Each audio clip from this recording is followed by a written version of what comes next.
O varejo brasileiro passou por um ano de muitos desafios em 2025. Muito se falou de inflação, taxa de juros, indicadores de desemprego e inadimplência. O consumidor se mostrou mais cauteloso, equilibrando gastos e priorizando suas necessidades. Agora, a grande questão é: o que esperar de 2026? O varejo vai se recuperar ou vem pela frente um cenário ainda mais desafiador? Eu sou Daniel Sakamoto e no episódio de hoje, o último da temporada 2025 do Varejo SA Podcast, vamos analisar o desempenho do varejo em 2025 e as expectativas para 2026. Gostou do tema? Então se prepare porque o episódio já vai começar. Varejo SA Podcast, episódio 208, Economia e Varejo, como 2025 fecha e quais as expectativas para 2026.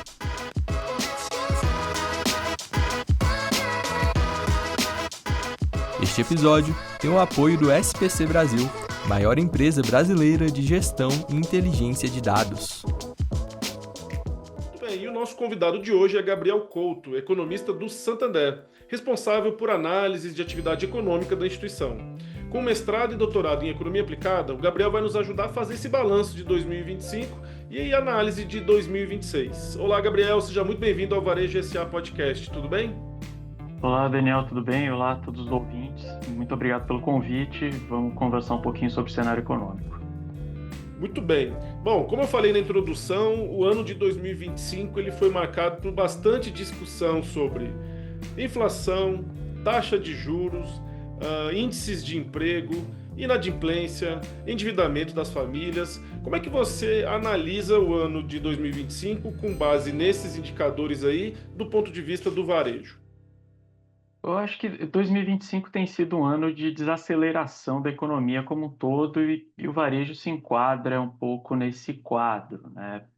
A gente está vindo num momento em que a política monetária do país, né, taxa de juros no fim do dia está em nível bastante restritivo, né? A gente vinha ali com uma inflação um pouco mais pressionada ali até o final do ano passado, né? Boa parte desse ano também. Em resposta a esse cenário de inflação, o Banco Central acabou apertando ali a política monetária, subindo a taxa de juros, né? Acho que todo mundo, em maior ou menor escala aí que acompanha, deve ter visto aí a taxa Selic chegando a níveis mais elevados aí a partir de dezembro do ano passado.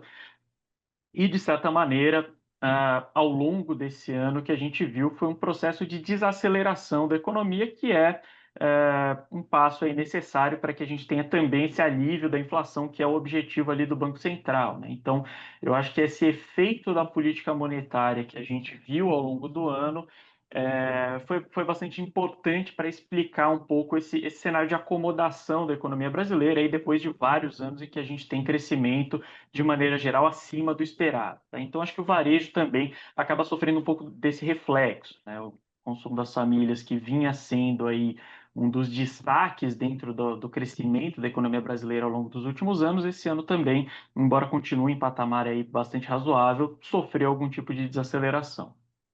Essa desaceleração, ela faz parte de um ciclo natural ou pegou muita gente de surpresa?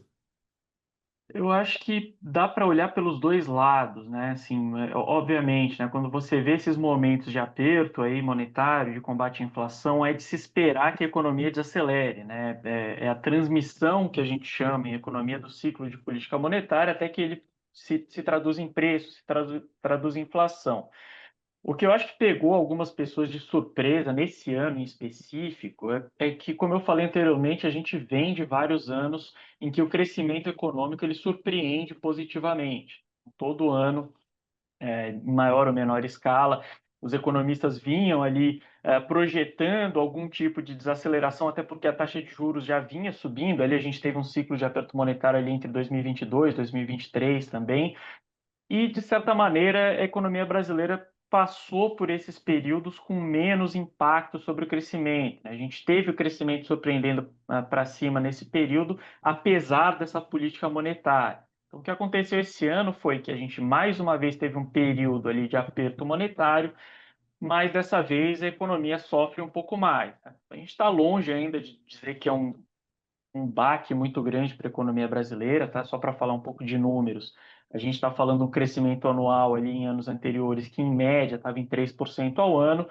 Hoje a gente está falando em expectativas para 2025 que estão ao redor ali de 2%. Tá? Isso já com mais da metade do ano corrido, boa parte dos dados já divulgados, dá para ter um pouco mais de segurança que o crescimento esse ano vai ser em patamar um pouco inferior aos anos anteriores. Então, nesse sentido, talvez, não sei se dá para falar numa surpresa, mas é algo um pouco diferente do que a gente se acostumou a ver nos últimos anos. Ah, legal. E uma coisa que também é diferente, pelo menos o que eu escuto aqui muito nas nossas entrevistas, é que apesar dos juros ter subido bastante num curto espaço de tempo, a atividade econômica continua bastante aquecida. O consumo ainda continua alto por um bom tempo e a gente tem isso, de certa maneira, surpreendendo algumas pessoas, né, que achavam que com os juros altos, rapidamente a atividade econômica ia ser controlada. Como é que você explica um pouco esse fenômeno? Eu acho que nesse sentido até é algo meio que esperado, né? Quando a gente fala de efeito de política monetária, efeito de taxa de juros sobre a economia, né? Esse efeito ele sempre vem com alguma defasagem, tá? Então, tem alguma discussão sobre qual é essa defasagem, mas os economistas ali estimam talvez entre 2 a 3 trimestres, ali 6 a 9 meses, né? Entre uma ação do Banco Central, da autoridade monetária e o efeito disso sobre a atividade econômica, eventualmente o efeito sobre preços talvez seja até um pouco maior do que isso, tá? Mas a gente pode colocar 2 a 3 trimestres, né? Então, se a gente colocar ali, né, que essa última rodada de aperto monetário, ela começou ali, se intensificou em dezembro, né? A gente pode falar que agora, a partir desse início de segundo semestre, que a gente começou a ver com maior clareza os efeitos do aperto monetário, né? Isso se reflete tanto em indicadores que a gente vê, né, que a gente observa aí resultados ali a partir de meados do ano, um pouquinho já no segundo trimestre, né, um pouco antes ali de junho, até os últimos dados que a gente tem disponíveis, né? E aí eu coloco tanto os dados oficiais que a gente tem ali do IBGE, né, dados de varejo, de serviços, de PIB, como também aqui nossos dados proprietários, né, os dados que a gente tem em parceria com a GetNet, que ajudam a gente a ver ali um pouco desse movimento no comércio varejista ali via as transações que a gente tem do setor, né, que a gente consegue enxergar do setor, que já mostram que esse processo de desaceleração ele tem continuado e deve persistir pelo menos até o quarto trimestre desse ano. Certo. Bom, a gente sabe que o Santander, ele realmente é parceiro do varejo brasileiro, mas a GetNet ainda mais, né? Porque a GetNet está no dia a dia das lojas, dos estabelecimentos. Como que vocês têm enxergado a questão da inadimplência e do alto endividamento das famílias? Da nossa parte aqui, a gente tem acompanhado muito, a gente tem um indicador nosso próprio de inadimplência que mostra aí recordes históricos, mais de 70 milhões de brasileiros com contas em atraso. Para a gente é um sinal muito grande, né, de preocupação esse alto índice de inadimplência. Como que vocês enxergam isso, Gabriel? Bom, aqui, né, então no departamento de pesquisa aqui macroeconômica, né, a gente tem ali vários especialistas aqui, né, nós somos ali em torno de 10 economistas, cada um com sua área de expertise ali, quem acompanha mais próximo, né, nosso economista de crédito aqui, né, a gente olha um pouco mais para os dados do Banco Central, né, que são os dados públicos aí que o Banco Central divulga todo mês, né, que é o que a gente consegue acompanhar um pouco mais de perto ali questões de inadimplência, de concessões de crédito, de saldo de crédito do sistema e de fato tem alguns sinais que também, de novo, né, voltando no tema anterior, é o mecanismo de transição, um dos mecanismos de transmissão da política monetária, né? Então, quando o Banco Central sobe a taxa de juros, também é de se esperar que o crédito seja o canal de transmissão para que a gente veja essa desaceleração. Quando a gente olha, por exemplo, para concessões de crédito do sistema financeiro nacional, elas têm desacelerado já ao longo dos últimos meses, né? E aí, quando a gente olha para a inadimplência, também é um dos indicadores que mostra um pouco dessa transmissão, né? Então, a inadimplência ela subiu de maneira geral ao longo desse ano, tá? A gente até avalia que a inadimplência é um dos primeiros indicadores a responder a movimentos de taxa de juros, né? Então, da mesma maneira que quando começou o ciclo, lá no final do ano passado, ela já começou a sofrer de maneira razoavelmente rápida, a gente já vem aí de alguns meses desde que o Banco Central interrompeu esse processo de ajuste da taxa de juros, né? Que o Selic ficou parada ali nos 15%, já está parada há alguns meses, né? Então, Também como consequência disso, a gente já está começando a ver uma estabilização da inadimplência. Obviamente que ela está num momento cíclico que é razoavelmente alto, mas aí também depois, eventualmente, né, se iniciar um ciclo de afrouxamento monetário de cortes da taxa de juros, né, a nossa expectativa é que isso comece no primeiro trimestre do ano que vem, a inadimplência também tende a começar a reduzir ao longo, principalmente de 2026. Certo. E como que vocês avaliam que tem sido o impacto dessa taxa de juros num patamar alto para as empresas de varejo, que em grande parte elas estão alavancadas, né? A gente sabe que é normal aqui no Brasil, todo mundo está com algum tipo de empréstimo, financiamento, a gente parcela em muitas vezes os pagamentos, o empresário ele precisa adotar algumas estratégias para conseguir atender as demandas do consumidor. E como que vocês avaliam que tem sido esse impacto desse patamar de 15% na taxa de juros para as empresas do setor? A gente vê como um momento de maior cautela, né? Então, principalmente aí comparado com anos anteriores, né? Obviamente, né? Quando a gente compara até um pouco mais para trás no tempo, né? Os últimos anos têm sido de taxas de juros, né? Mais elevadas do que a gente se acostumou a ver ali, até principalmente período pré-pandemia, ali, início da pandemia. Então, os últimos anos têm sido de política monetária mais apertada, de taxa de juros mais alta, né? Então, isso naturalmente gera uma postura um pouco mais cautelosa das empresas, justamente por isso, né? O custo do financiamento, né? O custo do crédito, o custo do dinheiro fica um pouco mais alto, né? Fica um pouco mais caro. Ainda assim, e aí principalmente quando a gente fala de empresas do varejo, né? Tem sido um momento, né? E aí também puxando os últimos anos, um momento de mercado de trabalho muito forte, de ganhos de renda também muito robustos. Então, a demanda das famílias, né, a demanda por bens, por serviços, ela tem estado muito forte ao longo dos últimos anos, né? Então, meio que quando a gente olha para setores como é o varejo, né, que é mais sensível, são mais sensíveis à demanda, eles têm ficado meio que nessa balança entre uma cautela um pouco maior vinda dessas condições de crédito um pouco mais restritivas, mas por outro lado uma demanda que continua razoavelmente forte, continua robusta, então você tem espaço ali ainda para manter algum faturamento pelo outro lado, né? Então é esse momento um pouco peculiar aí, principalmente falando de um ciclo econômico que a gente tem vivido aí nos últimos anos. A gente acompanha justamente isso, né? Que realmente tem alguns aspectos que estão positivos, outros que são mais desafiadores, e o varejo ele continua resiliente ali. É muito interessante perceber que o varejo ele consegue enfrentar as adversidades e reage até de certa maneira rápida.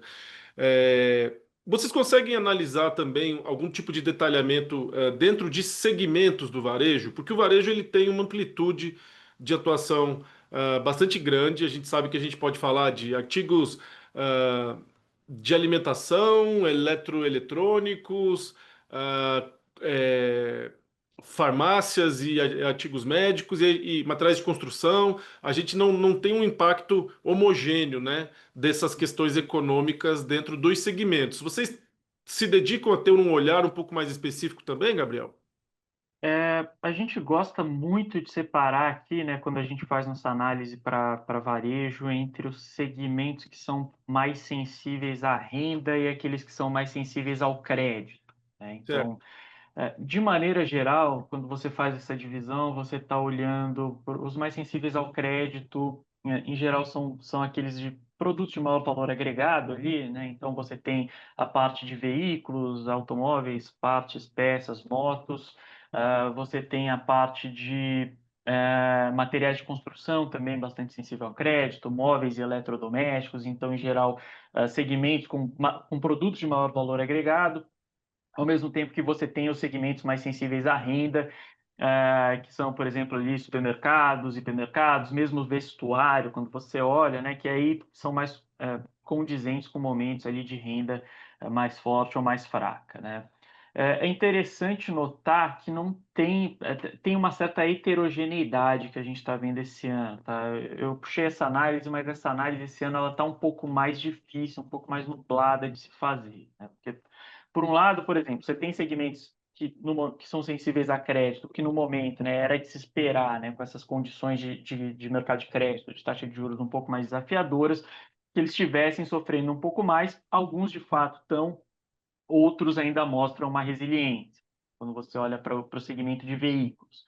ele está crescendo ainda esse ano, né? Quando a gente olha ali para dados do IBGE, a gente está falando de mais ou menos 1% de crescimento nos últimos 12 meses, sofreu uma desaceleração recente, mas ainda está em terreno positivo, né? Então, assim, vendo um 2024 bastante forte, 2025, querendo ou não, a base de crescimento, a base de comparação era muito elevada, você tem um momento um pouco mais, como eu falei, restritivo, então é um segmento que sofre um pouco mais. Ao mesmo tempo, se você pegar ali um segmento de móveis e eletrodomésticos, na nossa visão ainda é um dos destaques de crescimento esse ano, né? Principalmente quando a gente olha ali até final de primeiro semestre, né? Só para pontuar aqui no tempo, entre agosto, setembro, outubro, aí a gente ainda vê como um dos principais segmentos, poderia estar sofrendo um pouco mais com essas condições de crédito, mas está passando um pouco mais ao lado isso, né? Ao mesmo tempo, segmentos mais sensíveis à renda, e aí o principal deles aqui em representatividade dentro do varejo, né, que a gente olha muito, super e hipermercados, ah, que poderiam estar um pouco mais resilientes, né, na nossa visão, justamente por esse cenário de renda ainda em crescimento, né, de renda robusta ainda, mercado de trabalho bastante resiliente. Ele não está mal, mas não é um dos principais destaques positivos, tá? Então, está bastante heterogêneo, isso é difícil tirar um grupo homogêneo ali que você consiga dizer, não, ó, esse tipo de produto está melhor, o outro está pior, mas são alguns dos destaques que a gente observa ao longo desse ano, né? Outro setor que está também com uma tendência bastante favorável e é sensível à renda, que a gente tem olhado aqui, é a parte de tecidos, vestuário e calçado, né? Tem sido também um dos principais destaques quando a gente olha os últimos 12 meses, né? Mas, de novo, isso é uma situação bastante dinâmica, né? Principalmente nesses momentos de desaceleração de crescimento, isso pode mudar de maneira razoavelmente rápida.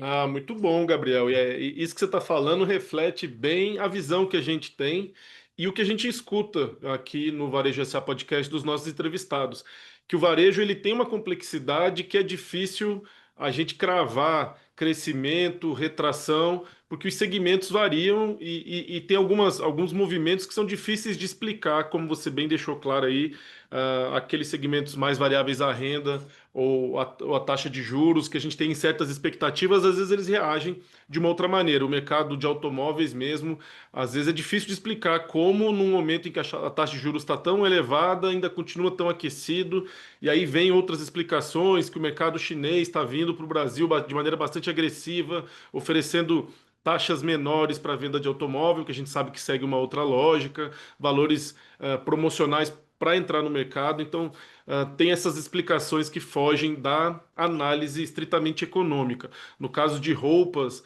calçados e acessórios, a gente tem também o impacto do e-commerce, do cross-border, que são produtos internacionais, que são internacionalizados e a venda fica aquecida. Não dá para a gente fazer análises meramente econômicas nas tendências de consumo. Mas o nosso objetivo aqui é olhar como a economia tem impactado e como que a economia pode nos ajudar a se organizar, a se planejar para o próximo ano, uma vez que a gente está olhando aqui para trás, justamente para poder nos ensinar de alguma maneira algo para frente. Falando nesse aspecto, o que que a gente pode dizer que a gente aprendeu com esse ano de 2025 em termos de economia, que de certa maneira a gente poderia tentar usar em nosso benefício como empresário e empreendedor para o próximo ano, Gabriel? Eu acho que essa questão dos ciclos é um ensinamento, né, que sempre fica, é algo, acho que bastante importante para a gente ter em mente, né? Então, assim, puxando de novo, né, o tema, a gente vem ainda num período de restrição, né, de um ciclo restritivo. A gente não acha que a taxa de juros, por exemplo, vai ficar em patamar estimulativo tão rápido, tá? E aí tem que fazer um pouco dessa distinção, né? Só para puxar um pouco o assunto e olhando um pouco para frente, a gente tem uma expectativa que o Banco Central ele comece a cotar a taxa de juros ali no primeiro trimestre do ano que vem, tá? A gente acha que as condições para o início desse ciclo de afrouxamento elas estão cada vez mais próximas. Isso não significa dizer que a taxa de juros ela vai para patamar estimulativo, né? Talvez ela fique um pouco menos restritiva no ano que vem. Dito isso, eu acho que lidar com esses momentos de ciclo talvez seja um momento, seja um aprendizado, um reforço de aprendizado muito importante que a gente observou esse ano, né? De novo, né, a gente vem de anos em que a taxa de juros subiu bastante ali, em outros momentos, a gente teve algum grau de restrição vindo de política monetária, de taxa de juros, de mercado de crédito, que a economia passou ali meio que sem sentir muitos efeitos, né? E esse ano foi um pouco diferente, tá? Então, eu acho que foi importante para a gente puxar de novo e relembrar, né, que a gente passa por ciclos que são de desaceleração, ciclos que são de ajuste, e da mesma maneira que a gente teve um aperto maior agora esse ano, uma vez que a gente tem um afrouxamento ano que vem, ou eventualmente no futuro, né, se a gente conseguir chegar de novo num patamar de taxa de juros ali um pouco mais próximo do que a gente estima ser o neutro ou até estimulativo, também colher aí os frutos, né, de um ciclo um pouco mais favorável que pode vir à frente. Muito se fala que a política fiscal ela tem atrapalhado em algum aspecto nossos dados macroeconômicos. Antes da gente começar a falar das perspectivas para o próximo ano, eu queria te ouvir. Qual que é a sua avaliação sobre o impacto da política fiscal atual no Brasil nesses dados macroeconômicos de 2025?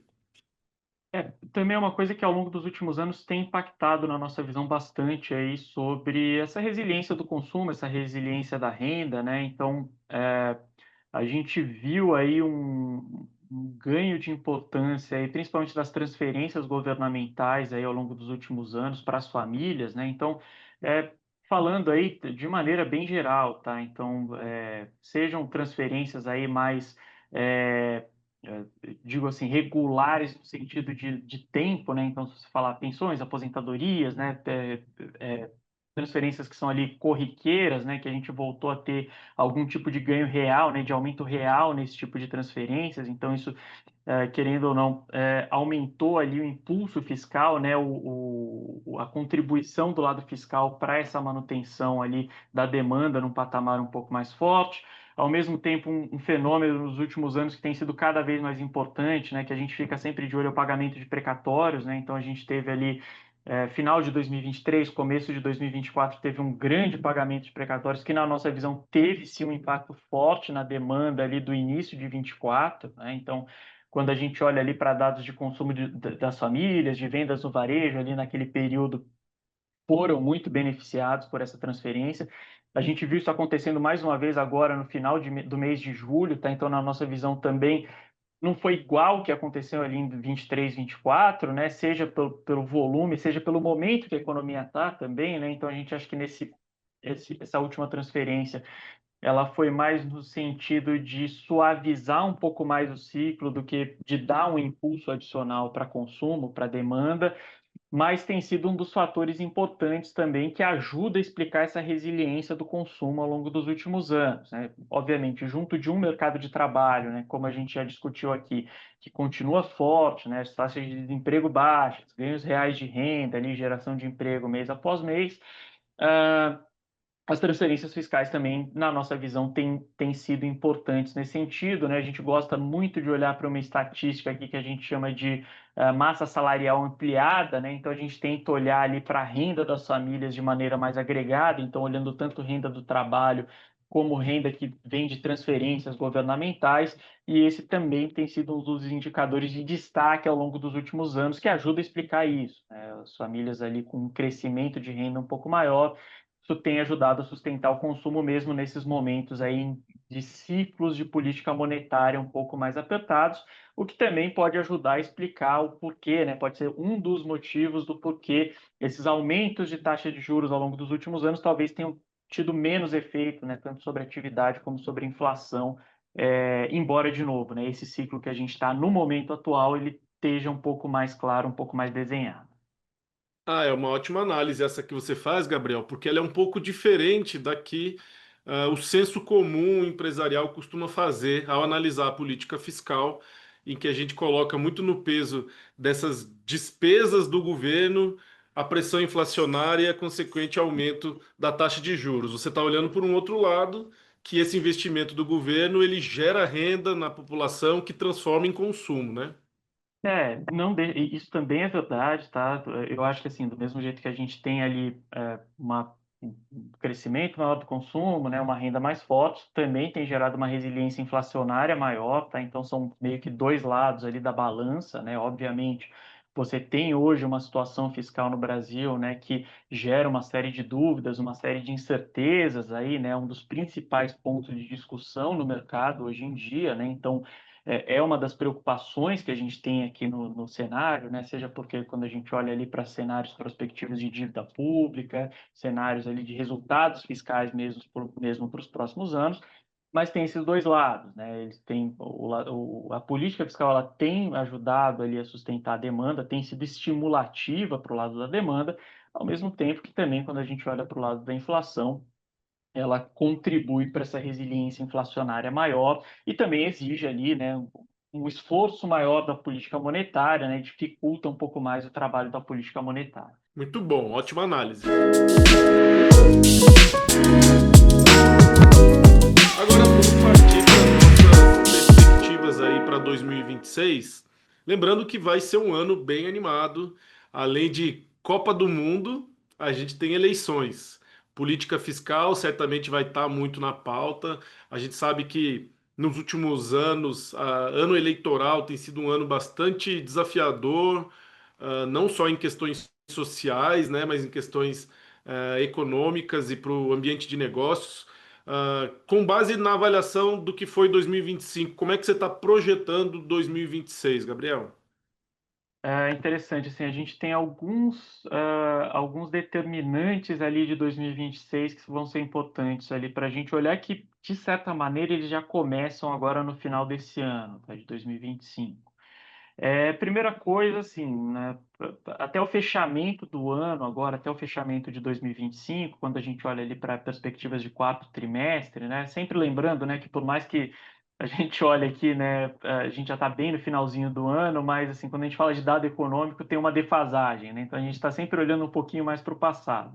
Quando a gente olha para a perspectiva de quarto trimestre, é, a expectativa é que a desaceleração continue, tá? Então, a gente falando de crescimento de PIB, aí a gente está com um crescimento de 0,2, uma expectativa para o terceiro trimestre, a expectativa de um crescimento mais próximo de zero no quarto trimestre. Então, é uma desaceleração suave, mas uma desaceleração que permanece até o final do ano, meio como consequência de toda essa história de política monetária. Aí a gente entra em 2026. Quais são os pontos relevantes que a gente tem olhado e que a gente acha que podem ser importantes para o ano que vem? Primeiro deles, a questão da isenção do imposto de renda para indivíduos aí que ganham até R$ 5.000 por mês, tá? A gente acha que isso vai ser um impulso adicional de renda no início do ano que vem, tá? Por mais que não seja uma transferência direta de dinheiro, né, do governo para as famílias, como a gente se acostumou a ver aí nos últimos anos, é um aumento da renda disponível para essa faixa da população, né? Então, ter uma faixa relevante ali que é um dinheiro que era retido na fonte, vai começar a cair ali todo mês na conta, né? Então isso pode gerar algum impulso de consumo já no início do ano que vem.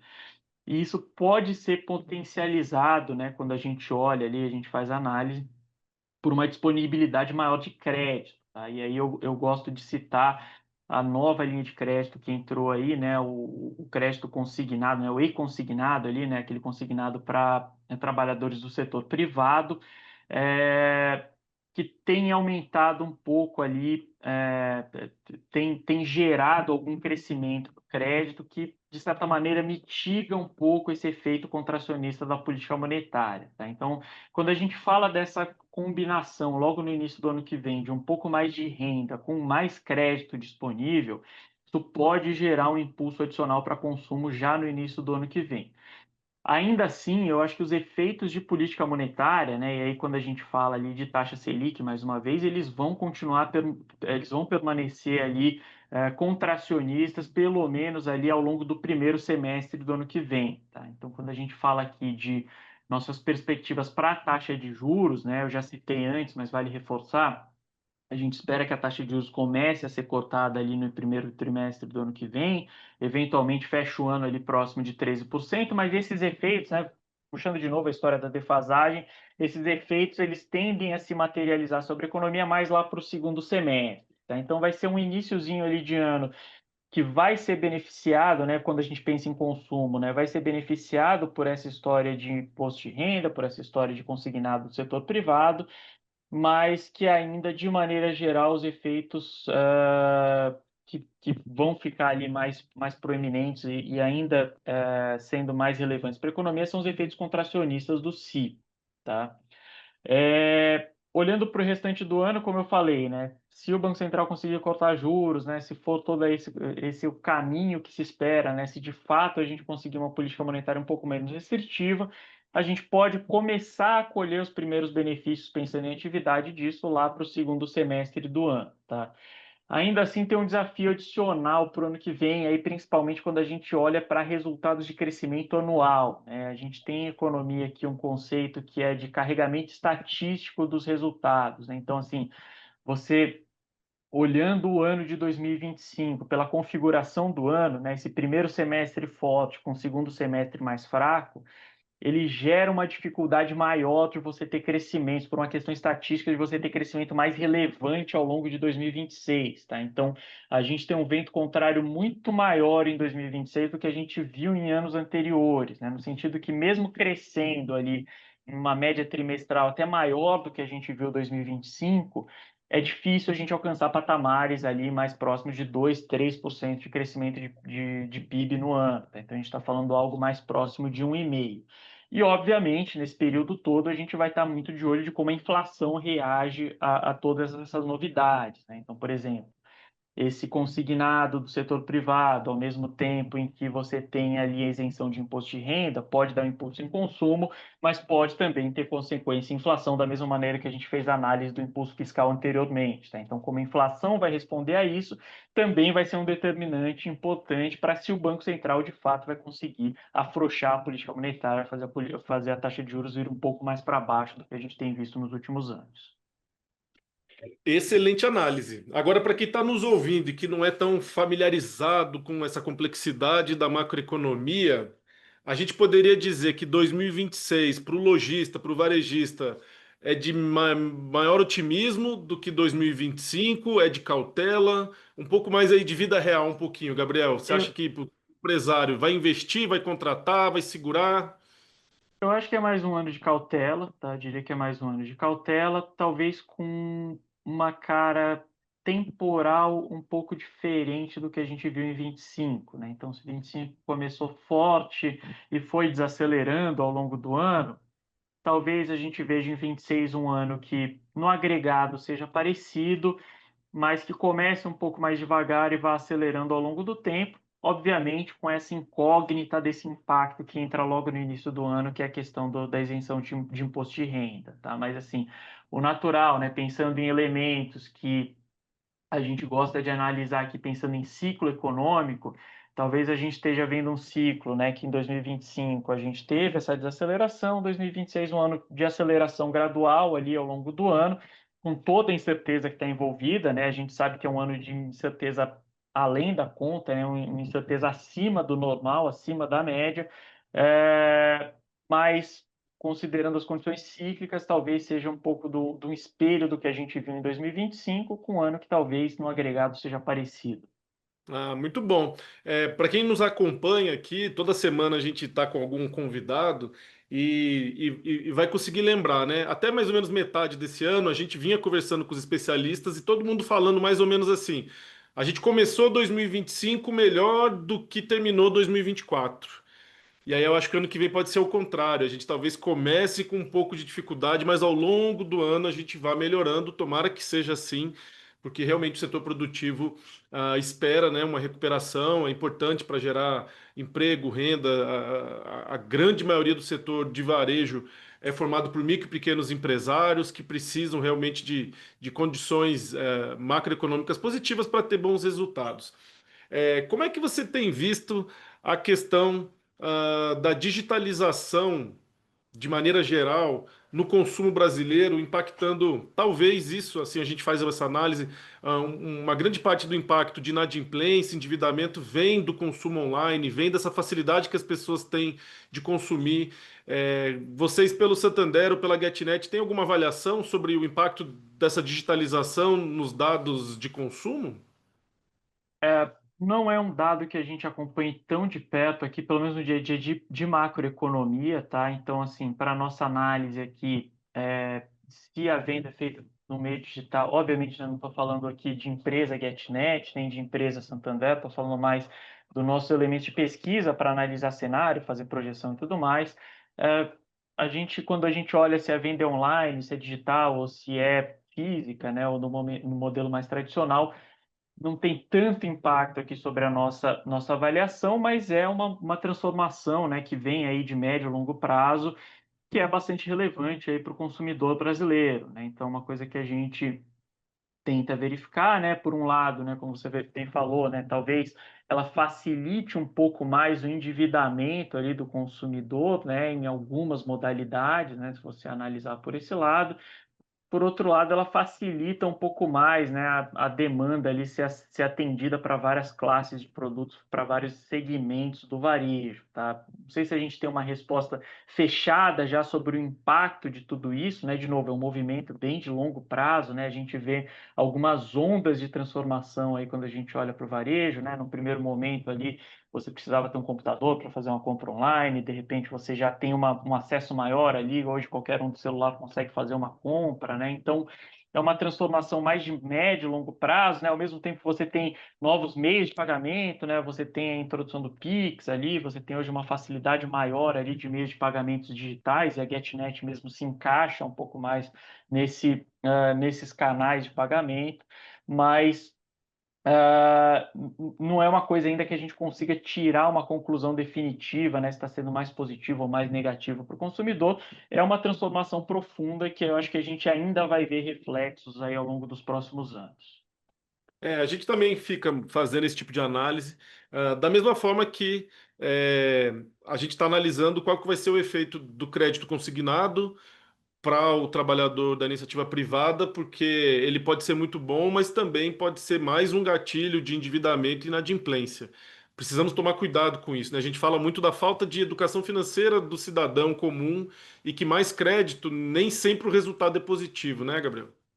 Exato, né? A gente tem que ficar muito de olho nessas estatísticas de endividamento, né? Então, mais uma vez, né? Puxando de novo o ciclo aqui, né? Em momentos de ciclo, né? Como a gente está vivendo agora, é normal que o endividamento, o comprometimento de renda das famílias, ele fique um pouco mais elevado, né? Então, as famílias reduzem um pouco o apetite por crédito, né? E aí o ciclo, ele se completa aí com uma redução de demanda e, eventualmente, redução de inflação, mas mudanças estruturais como essa realmente demandam esse tipo de cuidado, né? Se a gente, enfim, tem algum aumento muito grande de endividamento, ou algum problema com o comprometimento de renda das famílias, é algo que vai precisar ser monitorado, e as consequências, né, dessa nova linha de crédito a gente só vai conseguir ver lá no futuro. Ainda assim, né, a gente julga, né, que essa linha de crédito ela tende a crescer bastante aí ao longo dos próximos anos, é, porque a gente ainda vê ali o mercado de crédito no Brasil ainda como tendo uma boa parte da demanda ainda não atendida. Então, uma vez que você cria novas linhas de crédito, a demanda vai estar lá do outro lado para ser atendida, tá? Então, assim, as consequências realmente sobre endividamento, sobre comprometimento de renda, que vão precisar ser monitoradas aí ao longo dos próximos semestres, aí anos de maneira mais geral. Muito bem, já encaminhando aqui para a parte final da nossa conversa, duas últimas perguntinhas, Gabriel. Primeiro, nessa discussão, nessa disputa que existe entre o Ministério da Fazenda e o Banco Central sobre se já era o momento de ter baixado os juros ou não, se tem que manter ele alto, se dava para baixar, qual que é a opinião sua? Já era para ter baixado? Faz sentido manter? Qual que é a sua análise? O Banco Central hoje aqui no Brasil ele é independente, né? Então essa independência, né, ao longo dos últimos anos, ela tem se mostrado bastante efetiva, tá? O Banco Central, na nossa visão ali, fez ali, adotou uma política que, de certa maneira, era que precisava ser adotada, né? Hoje a gente tem uma política bastante restritiva e ela está fazendo efeito aí, né? A gente imagina, né, pelas nossas projeções, que a inflação ela tende a continuar desacelerando ao longo do próximo ano. Então, de certa maneira, era o que precisava ser feito, o Banco Central ali adotando aí, tendo uma taxa de juros um pouco mais alta, os efeitos sobre a inflação começam a se materializar, né? Quando a gente olha para se deveria ter cotado juros já, ou se a gente deve cotar um pouco mais para frente, que a gente está observando também é que o Banco Central ele tem sido cauteloso e tem atuado da maneira em que se espera que ele atue, né? De maneira que quando ele olha, ele faz política monetária, né? Não olhando para a inflação corrente, né? Ele não vai nunca olhar para a inflação agora, né? Ele sempre vai olhar para a inflação, para o efeito da inflação lá no futuro, né? E para isso, o Banco Central tem os modelos dele, o mercado fornece as expectativas de inflação lá para o futuro, ele monitora essas coisas e gradualmente essas projeções de inflação lá para o horizonte em que ele olha quando ele faz política monetária, essas projeções de inflação já têm ficado um pouco mais próximas, um pouco mais alinhadas com a meta de inflação de 3%, mas ainda não estão lá. Então, ainda falta um pouquinho para chegar lá. Então, por isso que o Banco Central ele tem persistido nessa política monetária um pouco mais apertada. Eventualmente, nossa expectativa é que isso ocorra desse jeito, é que em algum momento ali do início do próximo ano, entre final desse ano e início do próximo ano, essas expectativas de inflação já estejam mais próximas ali do centro da meta, né, quando ele olhar lá para a projeção de 2027, e aí sim isso permita que ele comece a afrouxar, né, a política monetária, comece a ser um pouco menos restritivo, né? Então, nesse sentido, eu acho que é o livro-texto ali de Banco Central e o Banco Central tem seguido isso de maneira correta. Muito bem. E a gente vale ressaltar, né, que a missão primária ali do Banco Central é o controle da nossa inflação e que o Ministério da Fazenda tem diversas outras atribuições e interesses. Então, essa discussão ela ocorre mesmo, é assim mesmo. E como bem disse o Gabriel, a independência do Banco Central tem se mostrado de maneira geral positiva para o país. Bom, queria pedir agora para você deixar aí uma mensagem final para o nosso empresário, empreendedor que está nos acompanhando, em termos econômicos, com base naquilo que a gente falou de 2025 e com esse olhar para 2026. Qual é a mensagem final que você pode deixar aí para o empresário brasileiro?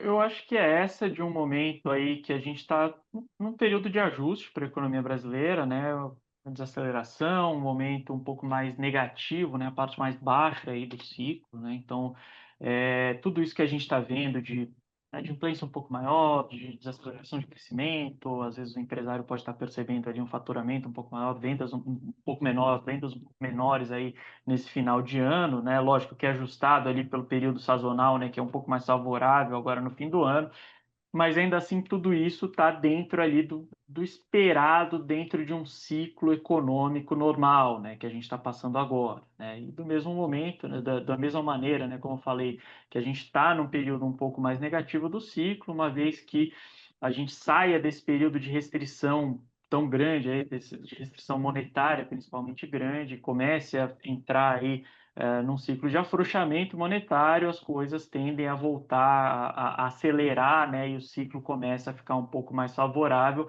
da mesma maneira que a gente viu outros ciclos no passado, alguns com mais intensidade, outros com menos intensidade. É isso. Esperamos que realmente seja um ano de 2026 melhor do que 2025. Gabriel, queria aqui em nome da CNDL e do Varejo SA Podcast te agradecer por compartilhar com a gente muito do que você estuda, do que você acompanha, um pouco da sua análise aí. Obrigado, viu? Obrigado, eu agradeço mais uma vez aí pelo convite.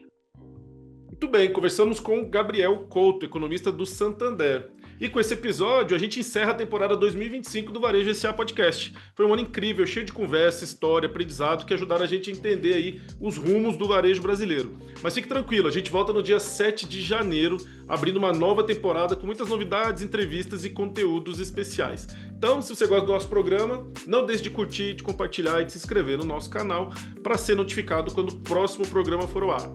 Na semana que vem tem mais, nada disso. Boas festas, um abraço e boas vendas.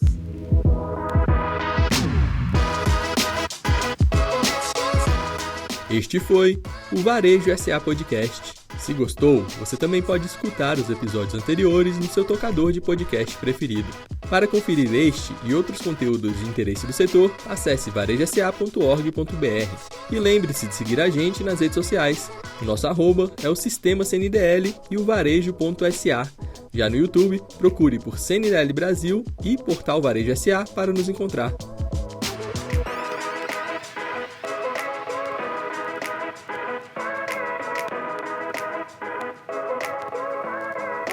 Música